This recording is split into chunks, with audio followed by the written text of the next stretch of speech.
안녕하세요. H성형외과 백정환입니다. 오늘 설명드릴 내용은 광대 재건 수술에 대한 내용인데요. 멀리 대만에서 재건 수술 때문에 제게 내원하신 분입니다. 대만에서 광대 수술을 2차례 받으셔서 이쪽에 아치 쪽에 보면 분류압이 있고요. 이쪽도 분류압이 있고 체부 쪽엔 불완전 유압이 있고 이쪽에는 2번의 절골 수술을 하면서 뼈 흡수가 굉장히 많이 생긴 그런 경우입니다.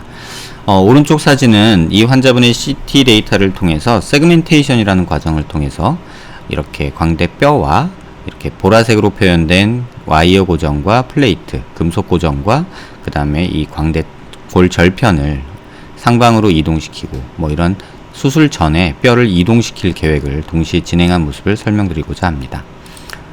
고개를 들어서 본 모습 보시면 이쪽 광대가 굉장히 많이 줄어들고 이쪽엔 플레이트가 거의 떠 있고 뼈는 분류압이 이루어진 상태로 벌어져 있고요.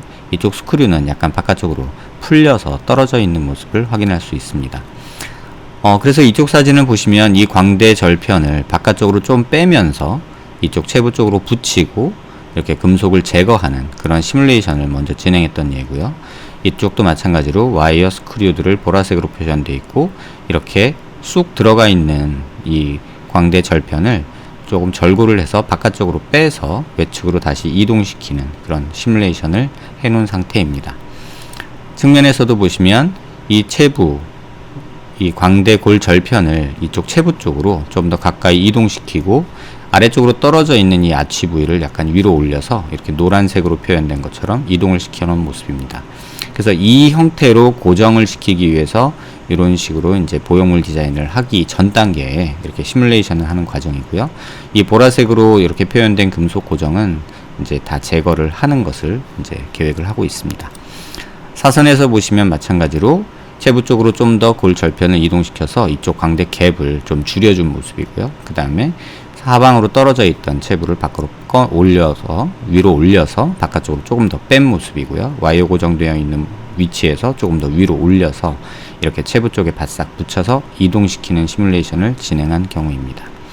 반대쪽도 마찬가지로 이쪽에 계단 현상이 굉장히 심한 함몰이 있는데요. 바깥쪽으로 조금 빼주고 아래쪽으로 처져 있는 체부를 아치 쪽 부위를 이렇게 위쪽으로 이동시키는 시뮬레이션을 진행하고 이 금속은 제거를 할 계획입니다. 45도에서도 보시면 이 부위를 절골을 다시 해서 앞쪽으로 빼고 이 부위를 위로 올려서 이렇게 노란 광대 골 절편처럼 이동을 시켜서 수술 계획을 했고요. 이렇게 금속은 제거할 계획입니다. 그래서 보형물 디자인을 해서 이렇게 금속 프린터로 뽑은 모습이고요. 이건 실제 디자인된 모습입니다. 디자인된 모습하고 실제 프린팅된 모습이 거의 유사한 것을 확인할 수 있고요. 360도로 돌려보면 이렇게 메쉬 구조로 해서 중간중간 이렇게 빛이 통해서 이렇게 비춰놓은 그런 모습도 볼 수 있습니다. 이쪽은 뒤집어 본 모습인데요. 실제 디자인한 모습과 실제 프린팅된 모습이 굉장히 정밀하게 맞는 모습을 확인할 수 있습니다. 반대쪽도 마찬가지로 실제 출력된 모습과 디자인된 모습이 거의 똑같은 것을 볼 수 있고요. 뒤집은 모습에서도 이렇게 실제 디자인된 모습과 출력된 모습이 거의 흡사한 모습을 볼 수 있습니다. 360도 회전된 모습에서도 이렇게 중간중간에 망 구조로, 메쉬 구조라고 하는데요. 이런 식으로 돼서 뼈 유압이 잘 이루어질 수 있게 디자인을 하였습니다. 이건 수술 중에 찍어 놓은 모습인데요. 이 실제 수술된 모습과 실제 시뮬레이션 된 모습을 거의 같은 각도로 본 모습입니다. 이렇게 뼈가 약간 나와 있는 모습과 실제 시뮬레이션 시에 디자인 시에 디자인한 모습하고 완전하게 똑같이 일치된 모습을 볼 수 있고요. 이 차이마저, 이 여기 보이는 작은 차이마저 디자인된 모습하고 거의 똑같은 모습을 확인할 수 있습니다. 워낙에 디자인을 할 때 실제 뼈 모양과 보형물이 다를 거를 감안해서 공차를 한 0.5mm 정도 주고 있는데요. 이 공차를 준 모습마저도 정확히 구현되는 모습을 봐서는 앞으로 0.2mm 정도로 줄일 수도 있을 것 같습니다. 왼쪽은 시뮬레이션 된 모습이고요. 이건 수술 후 CT입니다. 실제 보형물이 디자인된 모습이고 이렇게 디자인된 모습대로 실제 수술이 이루어진 모습을 볼 수 있고요. 고개를 든 모습 보시면 거의 똑같게 수술된 디자인 모습과 이렇게 실제 수술의 결과가 시뮬레이션을 통해서 디자인된 모습하고 완전히 거의 일치하는 모습을 볼 수 있습니다. 측면에서도 보시면 이렇게 옆 부위 모습이 수술 결과가 디자인된 모습하고 완전히 일치하는 모습을 볼 수 있고요. 사선에서도 보시면 거의 유사하게 거의 오차가 1mm 미만, 0.5mm 미만 정도로 측정이 됐는데요. 그 정도로 정밀하게 수술이 이루어질 수 있습니다. 측면에서도 보시면 실제 디자인된 모습과 수술 결과 모습이 완전히 똑같은 모습을 볼 수 있고요. 사선에서도 마찬가지로 이렇게 수술 전에 디자인한 모습과 수술 후 모습이 거의 일치하는 것을 볼 수 있습니다. 전과 후를 비교하면 이쪽 함몰 부위에 있던 곳이 보형물로 완전히 덮여서 이제 연속성이 회복이 된 것을 볼 수 있고요. 이쪽에 상방 고정되면서 녹았던 뼈도 이렇게 플레이트로 보완이 된 모습을, 버트리스라는 부위에서도 보완이 된 모습을 확인할 수 있습니다. 고개를 든 모습에서도 이렇게 완전히 함몰이 있었던 부위를 거의 정상에 가까운 각도로 이렇게 만들어진 모습을 볼 수 있습니다. 물론 이렇게 만들 때 애초 수술받기 전보다는 작고 이렇게 함몰이 발생한 것보다는 조금 크게 이렇게 만들게 됩니다.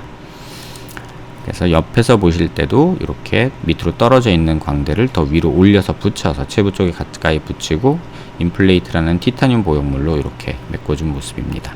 사선에서도 보시면 갭 부위 메꿔진 거 볼 수 있고요. 그 다음에 인플레이트 보형물이 덮여서 광대 연속성이나 이런 것들이 다 해결된 모습을 확인할 수 있습니다.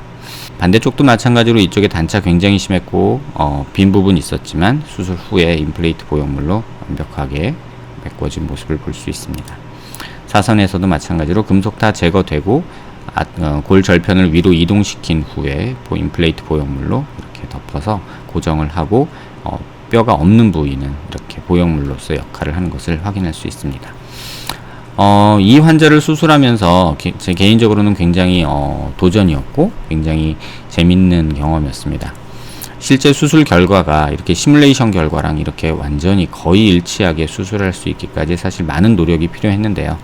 앞서 설명드린 대로 이러한 작은 와이어 표시하는 거, 이렇게 세그멘테이션이라는 과정을 통해서 얘를 옮겨서 시뮬레이션 하는 과정, 이 모든 과정이 일일이 사람 손으로, 의사의 손으로에 의해서 이제 디자인이 되고, 또 보형물이 디자인이 되고, 또 이렇게 디자인이 돼도 실제 디자인된 모습하고 출력된 모습이 이렇게 거의 일치하게 나오기가 상당히 어렵거든요. 그래서 그 과정이 이제는 좀 안정화 단계에 들어서고, 프린팅 기술하고 디자인 기술이 어느 정도 수준에 도달해서 수술 후 조작을 그렇게 많이 하지 않고 보형물 출력 후에 이렇게 후 처리를 조금 하는데 그 시간마저도 굉장히 줄여서 이렇게 실제 모습과 시뮬레이션 된 모습이 거의 일치하는 수술 결과를 얻을 수 있었습니다. 광대 재건 수술은 임플레이트 수술이라는 것을 만든 이유는 사실 이런 분들 때문에 만들게 된 거죠. 뼈는 부족한데 연속성은 회복돼야 되고, 실제 이 환자의 경우에 있어서는 수술장에서 열고 들어갔을 때 이 뼈가 전부 다 덜렁덜렁 거리는 상태였습니다. 그래서 교근이 계속 당겨주거나 했을 때 이 뼈가 계속 벌어질 수도 있고 또 계속 지속적으로 흡수가 될 수도 있는 상황이었죠. 또 이쪽 면에서 보시면, 왼쪽 면에서 보시면 이쪽 면은 너무 많이 단차가 있고 이쪽에 함몰이 있어서 겉으로 보기에도 완전히 떨어져 있는 모습이었고요. 두 번의 수술을 통해서 광대를 고정했음에도 불구하고 이 광대 절편은 덜렁덜렁거리고 밑으로 처지고 계속해서 늘어질 수도 있는, 또 흡수될 수 있는 그런 상태에 있었습니다. 임플레이트 수술은 이러한 뼈 길이가 짧아지고 흡수가 많이 있는, 연속성이 깨진 환자에 있어서 현재 시행할 수 있는 가장 좋은 대안이 아닐까 합니다. 관심 있는 분들께 도움되는 내용이 되었기를 바랍니다. 감사합니다.